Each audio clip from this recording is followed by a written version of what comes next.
তাদের কঠিন পীড়াদায়ক শাস্তির শুভ সংবাদ দিন।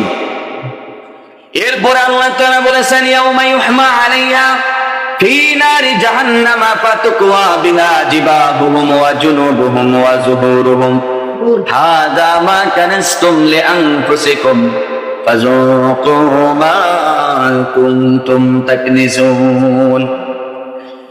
সেই দিন আল্লাহ রাব্বুল আলামিন ওই সমস্ত কৃপণ ব্যক্তিরা যারা সমাজের বুকে যাদের উপরে যাকাত ফরজ হয়ে গিয়েছিল, যারা সম্পদকে স্টোর করে রেখেছিল, যারা যাকাত আদায় করে নাই, সেই দিন আল্লাহ রাব্বুল আলামিন তাদের সম্পদগুলিরে কি করবেন দেখেন। আল্লাহ তাআলা বলেছেন সেই দিন আল্লাহ তাআলা তার সম্পদগুলিরে আগুনে জ্বালাইয়া এগুলাকে আংটা বানানো হবে। বানানোর পরে আল্লাহ তাআলা বলেন ফাতুকওয়া বিহা জিবাহুহুম ওয়া জুনুবুহুম ওয়া যুহুরুহুম। জিবাহুহুম তাদের কপালের ভিতরে আঘাত করা হবে। একটা লোহার কুন্তি আগুনে দীর্ঘক্ষণ চালানোর পর এটা যদি কপালে লাগায় কেমন লাগবে?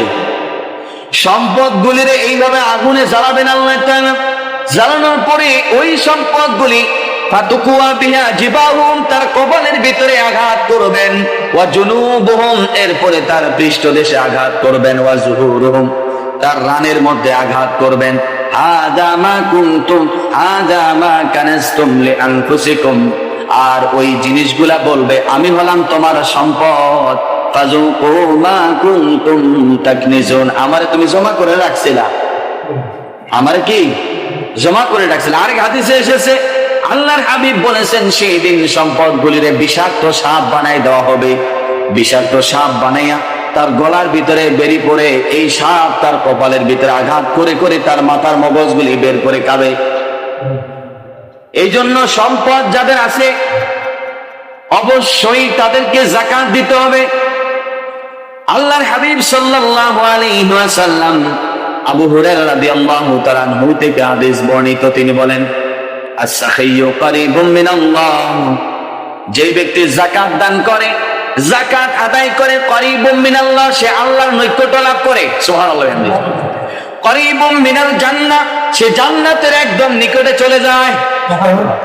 কারীবুম মিনান নাস আর ওই মানুষটি মানুষের কাছে বড় প্রিয় হয়ে যায়। কি হয়ে যায়?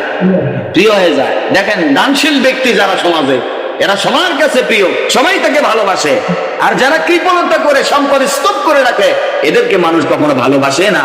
এদেরকে আল্লাহ তাআলা এদের প্রতি মানুষের দয়া আল্লাহ তাআলা রাখেন না।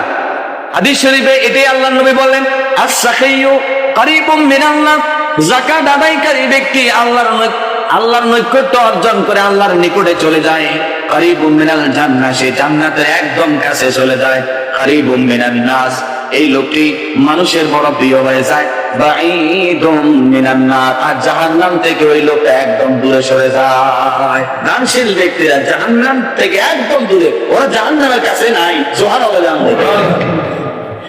এরপরে আল্লাহর হাবিব বলেন ওয়াল বাখিলু বাঈদুম মিনাল্লাহ।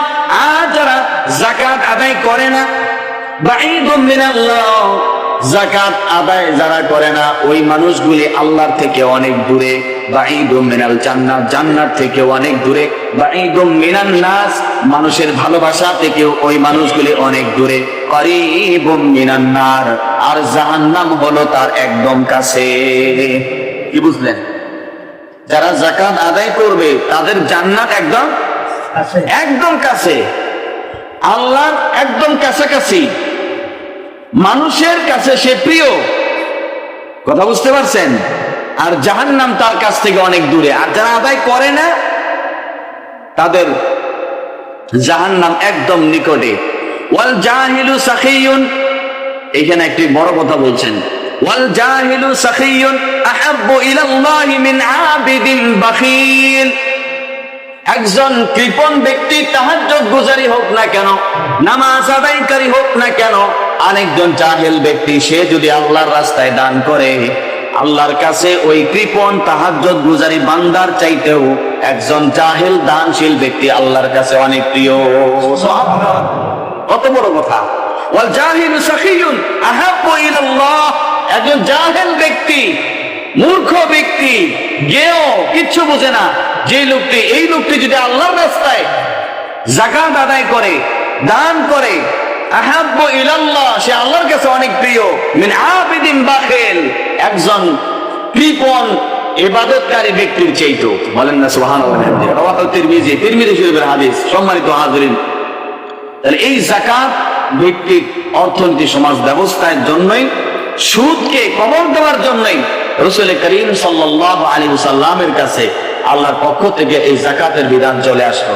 এবং কোরআনে কারিমে যত জায়গায় আপনি দেখবেন যাকাতটাকে আল্লাহ তাআলা এমন ভাবে নামাজের সাথে সেট করে দিয়েছেন, কোরআনে ম্যাক্সিমাম জায়গায়, প্রায় 32 জায়গায় আকিমুস সালাত ওয়া আতুজ যাকাত, আকিমুস সালাত ওয়া আতুজ যাকাত, এইভাবে প্রায় কোরআনে কারিমে 32 জায়গায় নামাজের সঙ্গে যাকাতকে আল্লাহ তাআলা স্পর্শ করে দিলেন।